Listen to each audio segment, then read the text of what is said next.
The stars were quiet that night. Commander Jake Morrison sat in the pilot's seat of his small patrol ship, watching the endless black space through the window. His crew of 4 soldiers slept in the back. It was supposed to be a simple mission. Fly to the outer rim of the Andara system, check for enemy activity, and return home. Nothing exciting. Nothing dangerous. Jake was 32 years old, a soldier from Earth's United Defense Corps. He had short brown hair, tired eyes, and scars on his hands from too many battles. He had fought in 3 wars and lost count of how many friends he buried. Some people called him a hero. Jake just called himself lucky to be alive. The ship's alarm suddenly screamed. Red lights flashed across the control panel. Jake jumped up and grabbed the controls. His crew woke up fast, reaching for their weapons. "What's happening?" asked Private Tom Miller, the youngest member of the team. Jake looked at the screen. A distress signal. It was coming from a damaged ship floating in the darkness ahead. The ship was beautiful, even in destruction. It was made of silver metal that seemed to glow like moonlight. Jake recognized the design immediately. His stomach turned cold. "That's a Valari royal vessel," he said quietly. Everyone went silent. The Valari Empire was one of the most powerful civilizations in the galaxy. They were tall beings with silver-blue skin and eyes that glowed like stars. They were beautiful and terrifying. They ruled over 100 planets and had technology that made human weapons look like toys. Most importantly, they wanted nothing to do with humans. They saw Earth as a young, primitive world not worth their attention. "We should leave," said Sergeant Bill Hayes, a big man with a bald head. "Valari business is not our business. Getting involved could start a war." Jake knew Bill was right. Every rule told him to fly away and pretend he saw nothing. But the distress signal kept playing. Someone on that ship was still alive and asking for help. "We're checking it out," Jake said. "Suit up." The crew put on their spacesuits and weapons.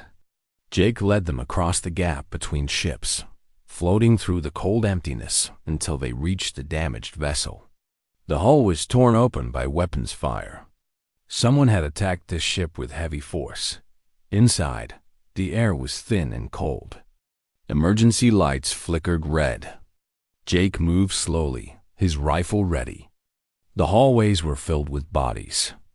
Valari guards in silver armor lay dead on the floor, their blood a strange shade of purple. Whatever attacked them had been fast and brutal.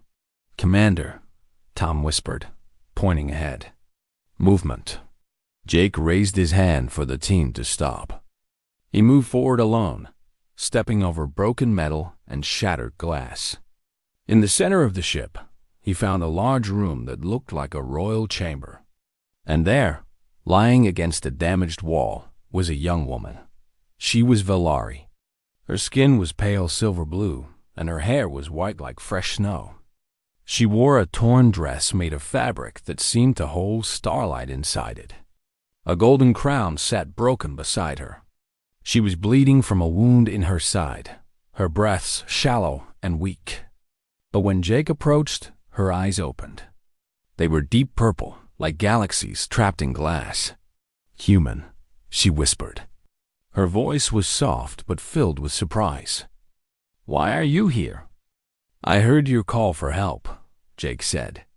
He knelt beside her and looked at her wound.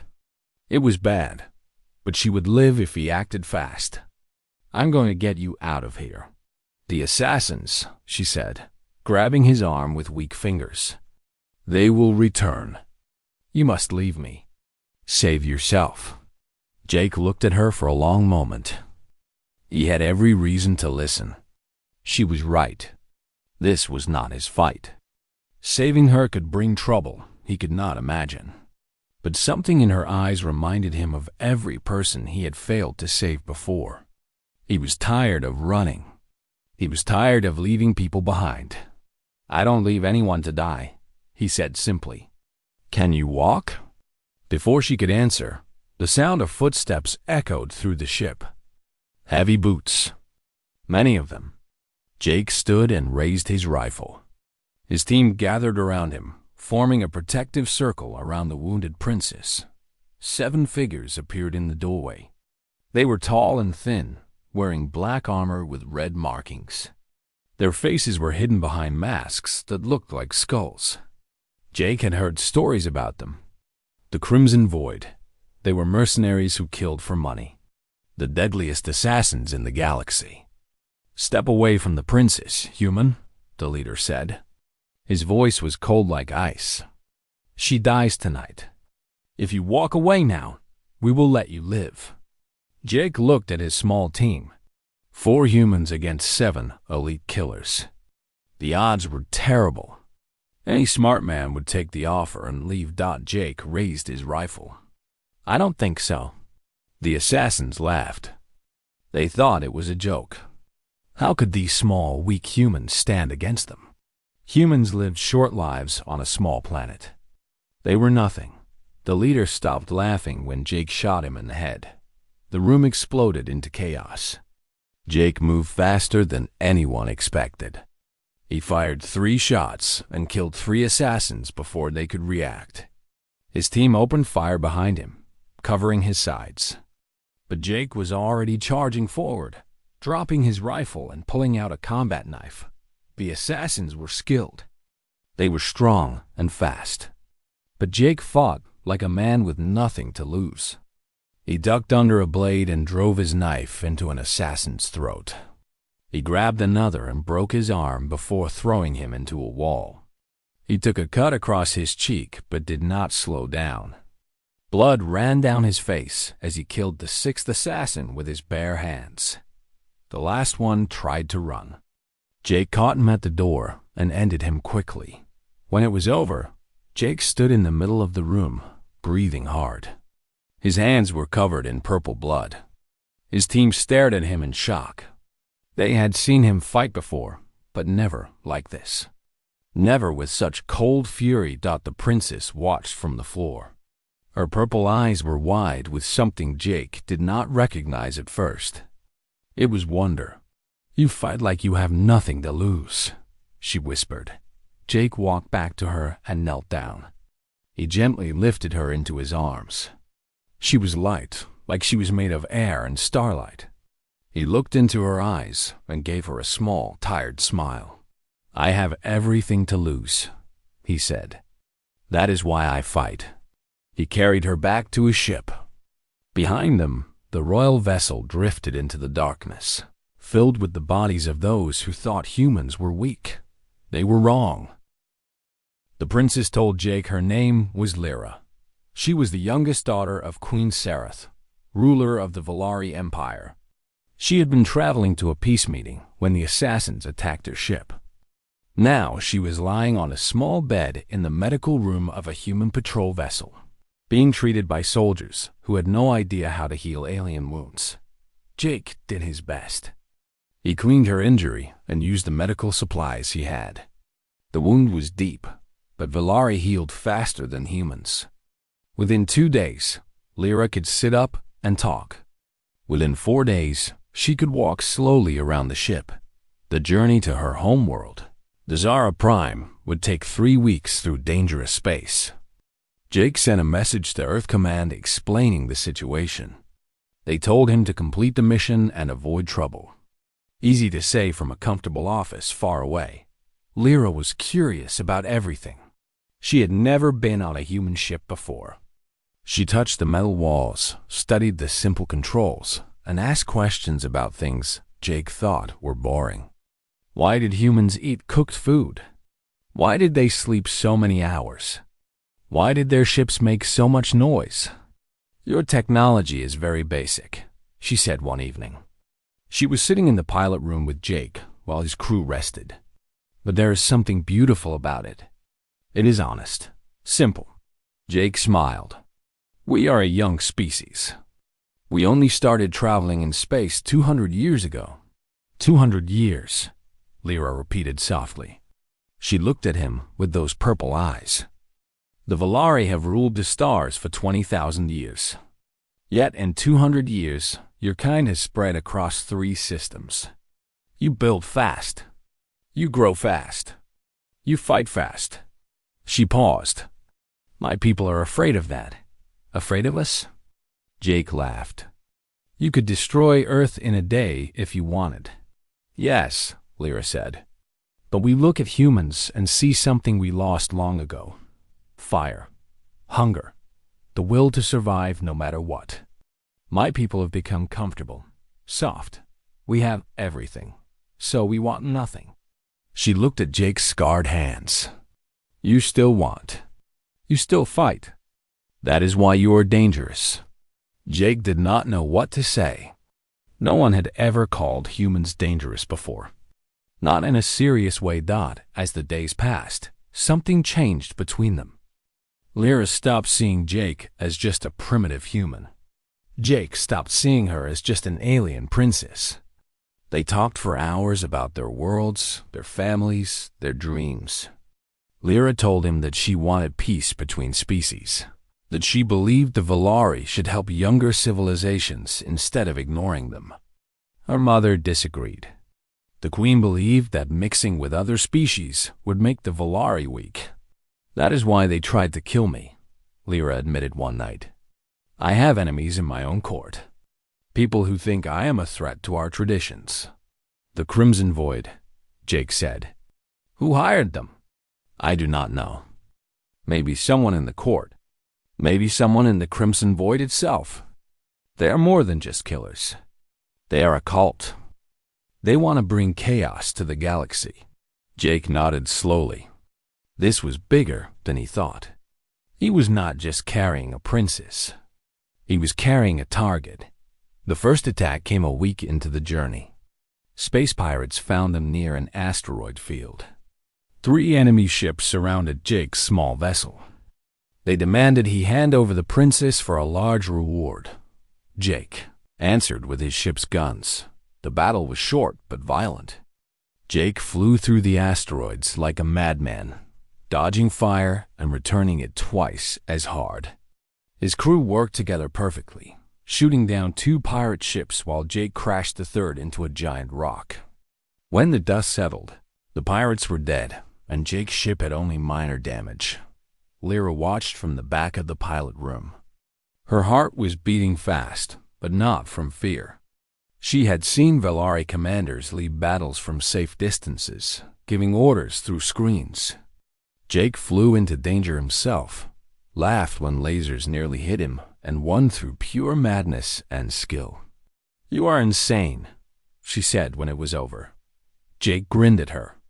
Probably. The second attack was worse. It came from inside. Lieutenant Dan Cooper had served with Jake for 2 years. He was a good soldier, or so Jake thought. But one night, Jake woke up to find Dan pointing a gun at his head. Sorry, Commander, Dan said. His voice was shaking. They offered me 10 million credits. That is enough to buy a new life. A good life. Away from war. Jake stayed calm. Who paid you? Does it matter? The princess is worth more than both of us. She is a person, Dan, not cargo. Dan laughed bitterly. She is an alien. They look at us like we are insects.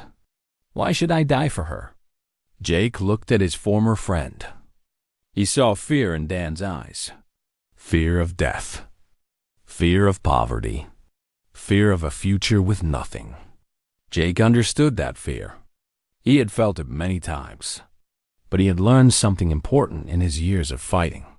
Some things were worth more than survival, because it is the right thing to do. Jake said simply, Put down the gun, Dan. It does not have to end like this. For a moment, Dan hesitated. His hand shook. Maybe there was still something good inside him. But then his eyes went hard, and Jake knew it was over. Jake moved. He grabbed Dan's gun arm and twisted it away from his face. The weapon fired, but the shot went into the ceiling. Jake punched Dan hard in the stomach, then again in the face. They fought in a narrow hallway, crashing into walls. Dan was strong, but Jake was faster and meaner. He had fought too many battles to lose to a traitor. In the end, Jake stood over Dan's broken body. The lieutenant was still alive, but barely. His nose was shattered, his arm was broken, and he could not stand. "Please," Dan whispered. "Kill me. Do not leave me alive to face court-martial."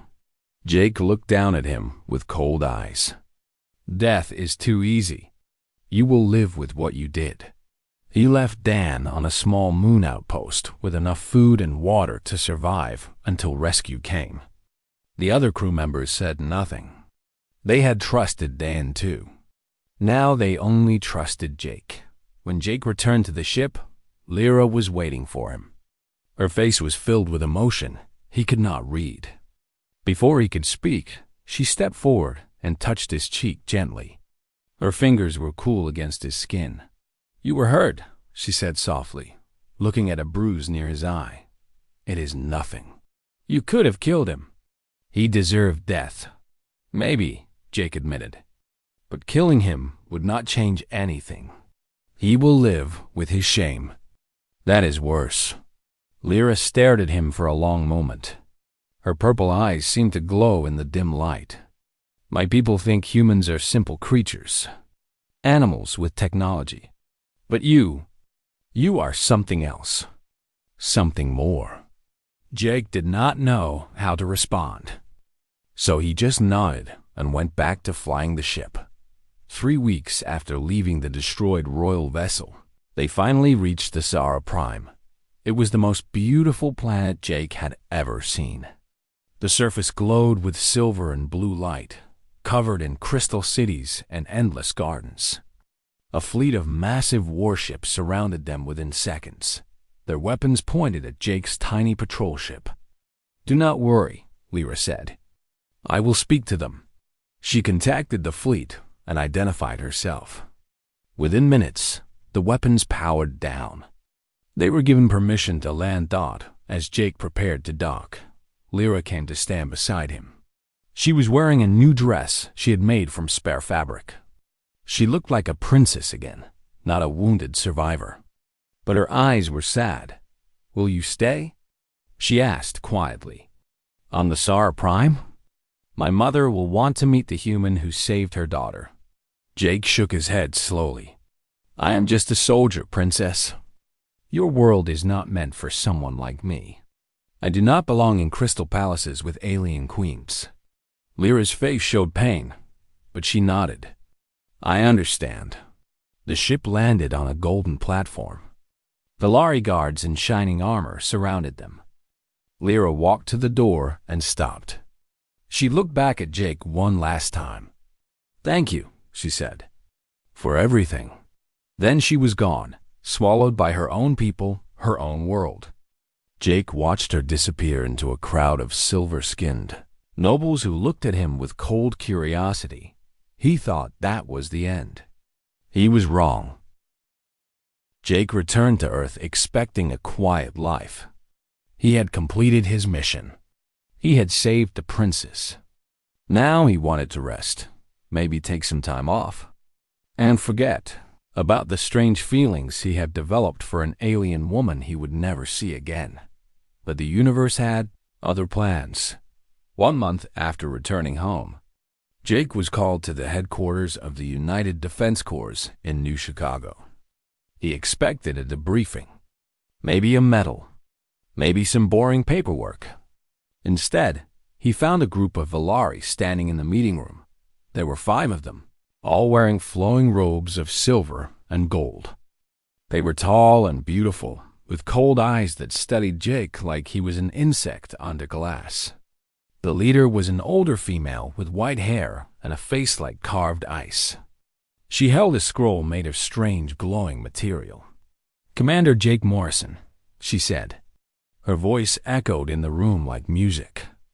"I am Ambassador Vera of the Velari High Court. I bring a message from Queen Sereth, ruler of the Velari Empire, mother of Princess Lyra." Jake felt his heart skip. "What message?" The ambassador unrolled the scroll. "You are summoned to appear before the Queen on the Sara Prime. You will answer questions about the rescue of Princess Lyra. You will explain your actions, and you will accept whatever judgment the queen decides. Jake stared at her. Judgment? For saving her daughter? For involving yourself in Valari matters? For killing Valari citizens, even if they were criminals? For touching a member of the royal family? The ambassador's eyes narrowed. Many in the court believe you should be executed for your boldness. The human generals in the room started arguing. They said Jake was a hero. They said the Valari had no right to summon a human soldier. They threatened and complained and demanded respect, but Jake knew the truth. The Valari were powerful enough to destroy Earth. If they wanted him, refusing would mean war. Millions would die because of his pride. He could not let that happen. I will go, he said quietly. Everyone went silent. The generals looked at him with shock. The ambassador looked at him with something that might have been respect. You accept the summons? She asked. I accept. 2 days later, Jake was on a Valari transport ship heading to the Sara Prime. He was treated well, given good food and comfortable rooms. But he was also watched constantly. Guards stood outside his door at all times. He was a guest, but also a prisoner. The journey took 1 week. Jake spent most of it thinking about Lyra. He wondered if she knew he was coming. He wondered if she was the reason he was summoned. Or maybe she had nothing to do with it. Maybe the queen truly wanted to punish him for his actions. When they arrived at the Sara Prime, Jake saw the planet again from orbit. It was even more beautiful than he remembered.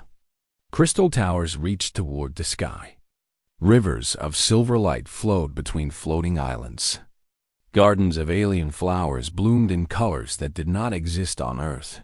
They landed in the capital city, a place called Eternal Light. Jake was led through streets of pure white stone, past fountains that sang with musical water, past statues of ancient Valari heroes. The people stopped to stare at him. A human on the Sara Prime. It had never happened before. Finally, they reached the palace. It was the largest building Jake had ever seen. The walls were made of crystal that changed color with the light. The doors were 50 feet tall and covered in gold. Guards in silver armor stood everywhere, watching Jake with hostile eyes. Inside, Jake was taken to the throne room. It was a massive hall that could hold 10,000 people. The ceiling was made of glass, showing the stars above. The floor was polished like a mirror. And at the far end, on a throne made of pure light, sat Queen Sayrath. Jake had seen images of her before, but nothing prepared him for the real thing. Queen Sayrath was 7 feet tall. Her skin was perfect silver blue, glowing softly like the moon. Her hair was long and white, flowing down her back like a waterfall of light. Her eyes were ancient, filled with 10,000 years of power and wisdom. She wore a crown of living crystal that moved and shifted on her head. She was the most powerful being Jake had ever seen. And she was looking directly at him. The throne room was filled with Valari nobles. Thousands of them, dressed in beautiful clothes, watching Jake with cold curiosity. He saw generals and politicians, priests and merchants. All the important people of the empire had come to see the human who had dared to touch their princess. And there, standing in the shadows near a pillar, was Lyra. She wore a white dress and a small crown. Her eyes met Jake's across the room. He saw fear in them. Fear for him. Come forward, human, the queen commanded. Her voice filled the entire hall without effort. Jake walked forward. His boots echoed on the mirror floor. He could feel every eye on him, judging him, hating him. But he kept his back straight and his head high. He was a soldier. He had faced death before. He would not show fear to aliens who thought he was less than an animal. He stopped at the base of the throne and looked up at the queen. He did not bow. He did not kneel. He simply stood there, a small human facing a goddess. The nobles gasped. Whispers filled the room. No one had ever stood before the queen without bowing. It was an insult beyond measure, but the queen did not look angry. She looked interested. She rose from her throne and descended the stairs slowly. Each step was graceful, powerful, inhuman. She walked until she stood directly in front of Jake, looking down at him with those ancient eyes. "You are small," she said. "I expected more from the human who killed 7 Crimson Void assassins." "Size does not matter in a fight," Jake replied. "Only will." Another wave of whispers. The queen raised her hand, and the room went silent instantly. "My daughter told me everything," she said. "She told me how you found her dying and chose to save her when you could have walked away. She told me how you fought for her, bled for her, carried her to safety in your own arms. She told me how you asked for nothing in return." Jake said nothing. He just watched the queen's face, trying to understand where this was going. "Do you know what that means to the Valari?" The queen continued. "To save a life without expecting reward. To fight without seeking glory. It is the highest form of honor. We have a name for such warriors. We call them true hearts."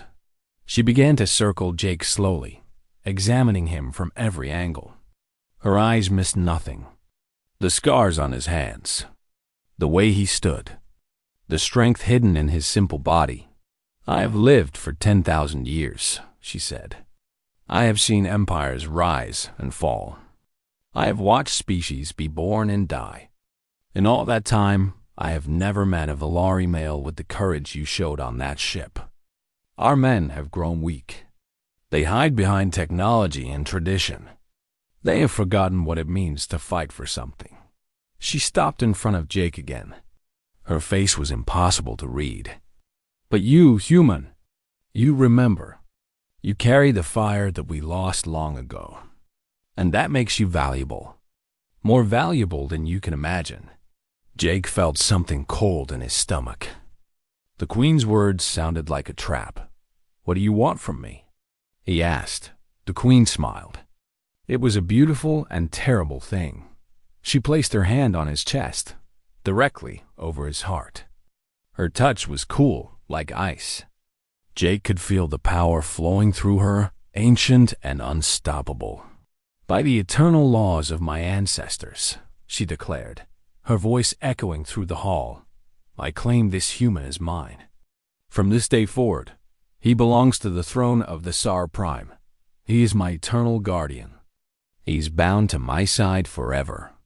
The room exploded into noise. Nobles shouted in protest. Some cheered. Lyra's face went pale with shock. Jake stared at the queen, understanding finally hitting him. He had come here expecting punishment. Instead, he had been claimed like property. He was no longer free. He belonged to the alien queen, and there was nothing he could do about it. Jake was given quarters in the royal palace. His rooms were larger than any house he had ever lived in. The walls were made of crystal that showed moving images of stars and planets. The bed was soft as clouds. The food was better than anything he had eaten in his entire life. But he was still a prisoner. Guards stood outside his door at all times. He was watched wherever he went. He was allowed to walk in the palace gardens and train in the military halls, but he could not leave. The invisible walls of his beautiful cage were always there, reminding him that he had lost his freedom. The title of Eternal Guardian had not existed for 3,000 years. In the old days, it was given to the greatest warriors of the Empire, those who had proven their loyalty beyond question. An Eternal Guardian served the queen directly. They were her protector, her advisor, her closest companion. It was a position of great honor. It was also a life sentence. Jake trained every day with the palace warriors. At first, they laughed at him. How could a small human keep up with Valari? Soldiers who were faster, stronger, and lived for centuries? But Jake did not give up. He adapted. He learned their fighting styles and found weaknesses in their techniques. He used his smaller size to move in ways they could not predict. After 2 weeks, no one was laughing anymore. After 1 month, the best warriors in the palace refused to spar with him. They said he fought like a demon trapped in human skin. The queen watched his training sometimes. She sat in a high balcony, her face calm and unreadable. Jake felt her eyes on him, studying him, analyzing him. He did not know what she wanted. He did not understand why she had chosen him. Lyra came to visit him in secret. She would sneak into his quarters late at night when the guards were changing shifts. They would sit together in the darkness and talk like they had on his ship. Two strangers who had somehow become friends. "I am sorry," she told him one night. Her voice was full of pain. "This is my fault. I told my mother about you.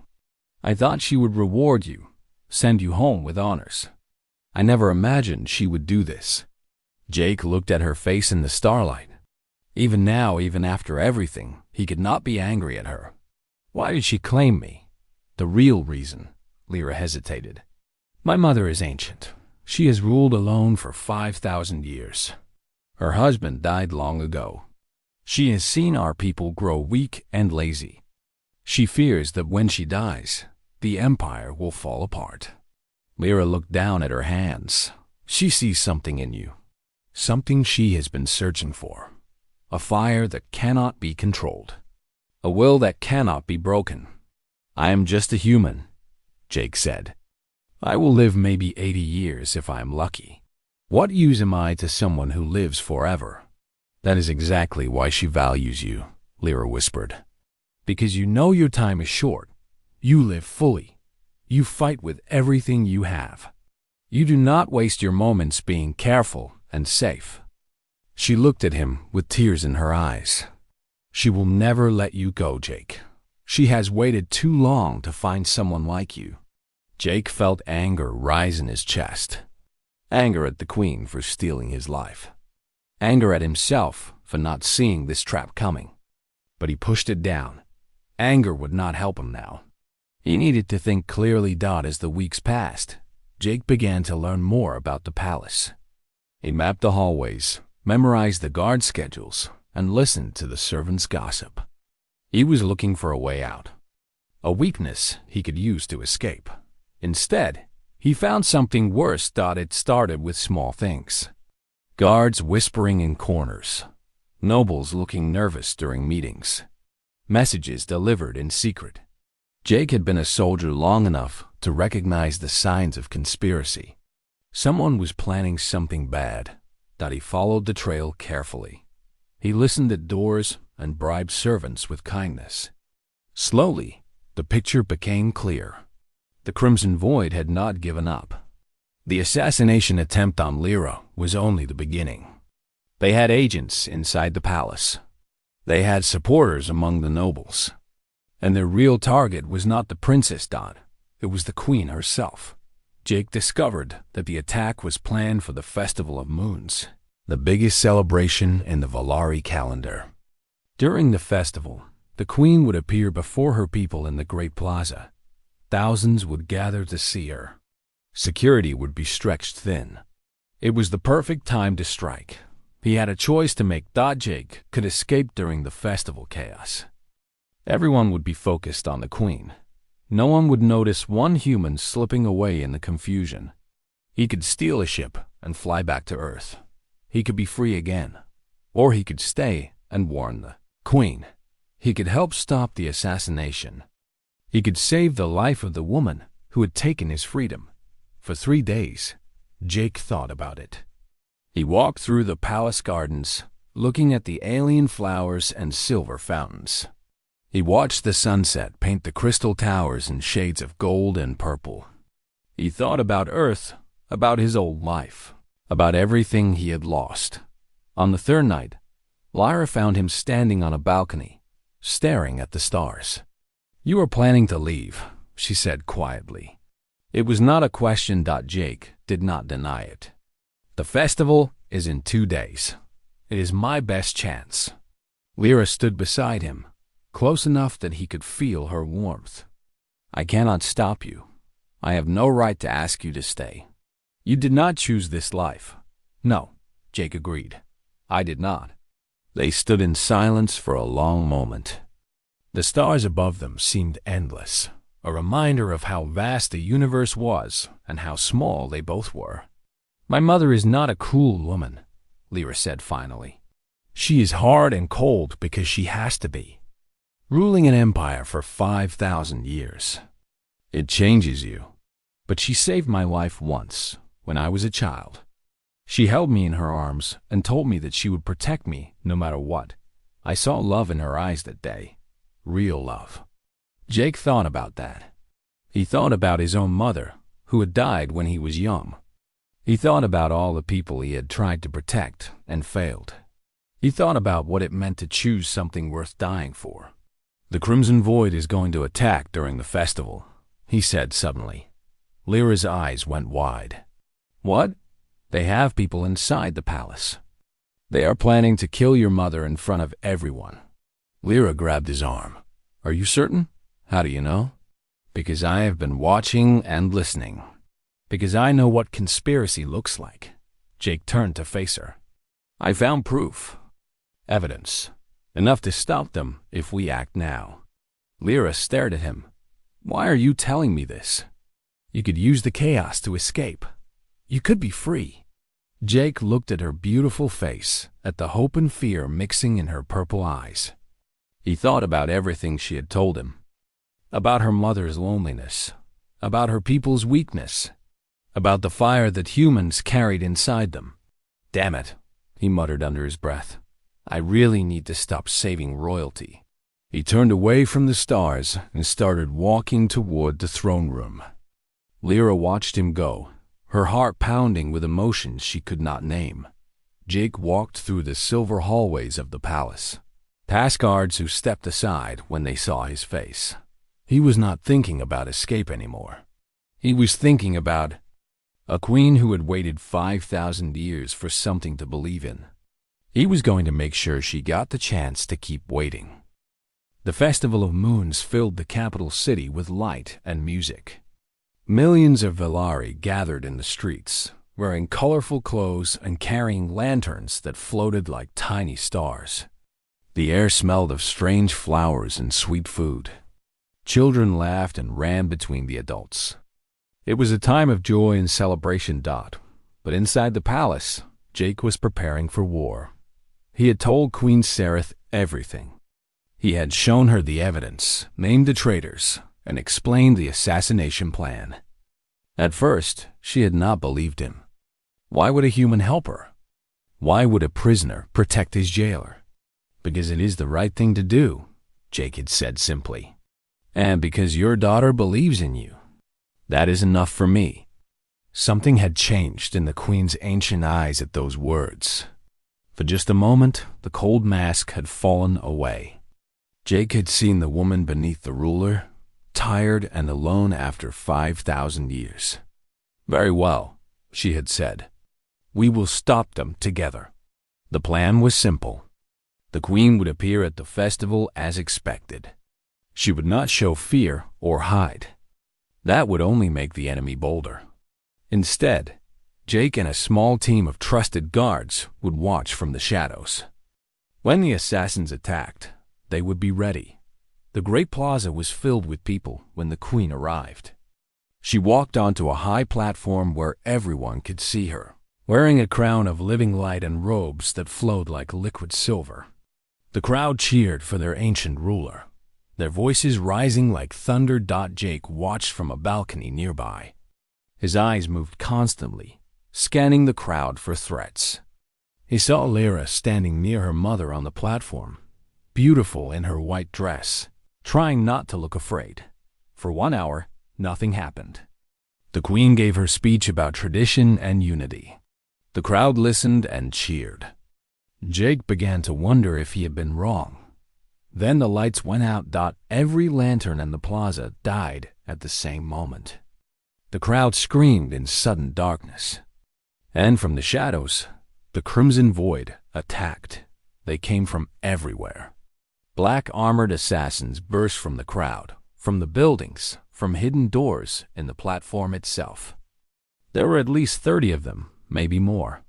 They moved fast, killing guards with silent efficiency. Jake did not hesitate. He jumped from the balcony and landed on the platform, rolling to absorb the impact.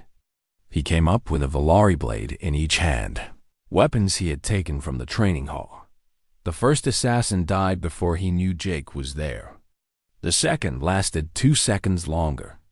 Jake moved through the chaos like a shadow, cutting down enemies who were focused on the queen. Blood splattered his face, purple and warm. He did not slow down. The queen fought beside him. Jake had not expected that. She moved with ancient power, her hands glowing with energy that burned everything she touched. She was not just a ruler. She was a warrior who had conquered planets before humans had invented fire. Together, they pushed the assassins back. But there were too many. For every enemy they killed, 2 more appeared. The trusted guards were falling. Outnumbered and overwhelmed, Jake saw the leader of the attack. A tall figure in black and red armor, moving toward Lyra. The princess was fighting with a small knife, trying to protect herself, but she was not trained for combat. She would die in seconds. Jake ran. He pushed through the battle, ignoring the cuts and bruises he took along the way. He reached Lyra just as the leader raised his blade to kill her. Steel met steel. Jake blocked the killing blow and pushed the assassin back. He stood between Lyra and death, breathing hard, both blades ready. "Run," he told her. "Find safety." "I will not leave you," she said. "This is not a discussion." "Go." Lyra hesitated, then ran. Jake faced the assassin leader alone. They fought in the center of the chaos. The leader was the best fighter Jake had ever faced. He was fast and strong, and knew exactly how to use his size against a smaller opponent. Jake took a cut to his arm, then another to his leg. Blood soaked through his clothes, but Jake did not stop. He kept fighting, kept pushing, kept refusing to fall. The assassin grew frustrated. How was this tiny human still standing? How was he still fighting? "Just die," the leader screamed, swinging his blade in a wide arc.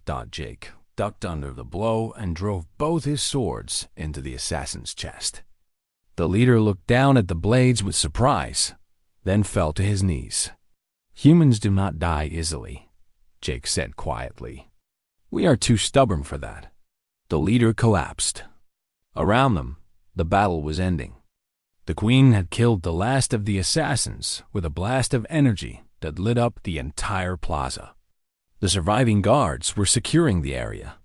The crowd was emerging from hiding, shocked but alive. Jake fell to one knee, exhausted and bleeding. His vision was going dark at the edges. He had lost a lot of blood. A cool hand touched his face. He looked up and saw Queen Sarah standing over him. Her crown was broken and her robes were torn, but she was alive. Her ancient eyes looked at him with something he had never seen before. Wonder, gratitude, and something that might have been affection. "You took a blade meant for me," she said softly. "I saw it. You stepped into its path without hesitation." Jake tried to smile. "Habit. I have been protecting people my whole life. Why? You could have escaped during the chaos. You could have been free." Jake thought about the question. He thought about Earth, about his old life, about everything he had given up. And he realized that somewhere along the way, things had changed. He was not a prisoner anymore. He was not fighting because he had to. He was fighting because he wanted to. "Somewhere along the way," he said slowly, "I found something worth protecting. Something worth staying for." The queen stared at him for a long moment. Then she did something no one expected. She knelt beside him in the dirt and blood, putting herself at his level. The ruler of 100 planets, kneeling before a human soldier. "You have earned your freedom," she said. "By my authority as queen, I release you from the bond of eternal guardian. You may return to Earth with every honor we can give. Ships, treasure, anything you want. Jake looked at her. He looked at the plaza full of people watching them. He looked at Lyra, standing nearby with tears running down her face. He thought about everything that had happened since he found a dying princess in a broken ship. He thought about choice. Real choice. Not duty or obligation or force, but the freedom to decide your own path. Slowly, painfully, Jake rose to his feet. He stood before the queen, bloody and broken but unbowed. And then he knelt not in submission. Not because he had to, but because he chose to. I came here as a prisoner, he said. But somewhere along the way, I found something I did not expect. A purpose. A home. He looked up at the queen's ancient eyes. If you will have me, I will stay. Not because you claimed me, but because I choose to. Not as a possession, but as a partner.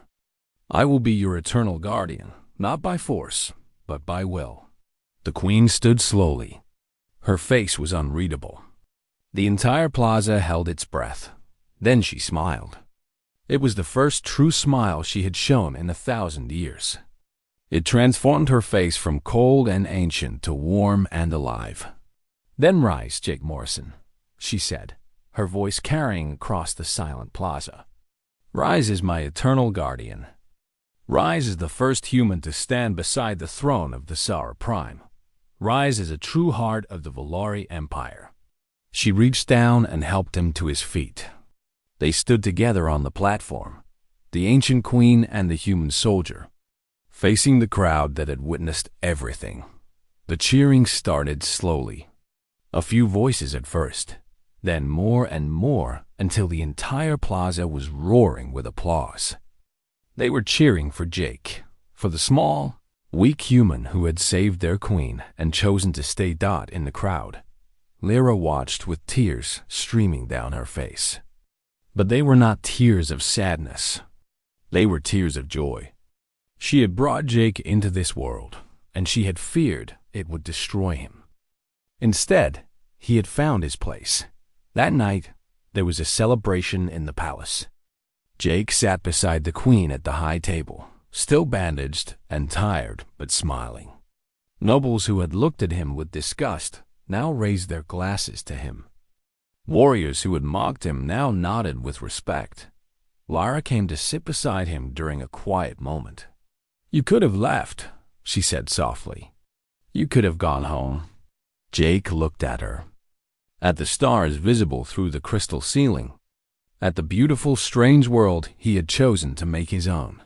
I am home, he said, and for the first time in his life. He truly meant it, in the years that followed. Stories spread across the galaxy about the human who stood beside the Volari throne. They said he was stronger than any Volari warrior. They said he had saved the queen with his bare hands. They said he had looked death in the eye and laughed. But the truth was simpler than the legends. Jake Morrison was just a man who had found something worth fighting for, something worth living for, something worth staying for. And in the end, that was enough.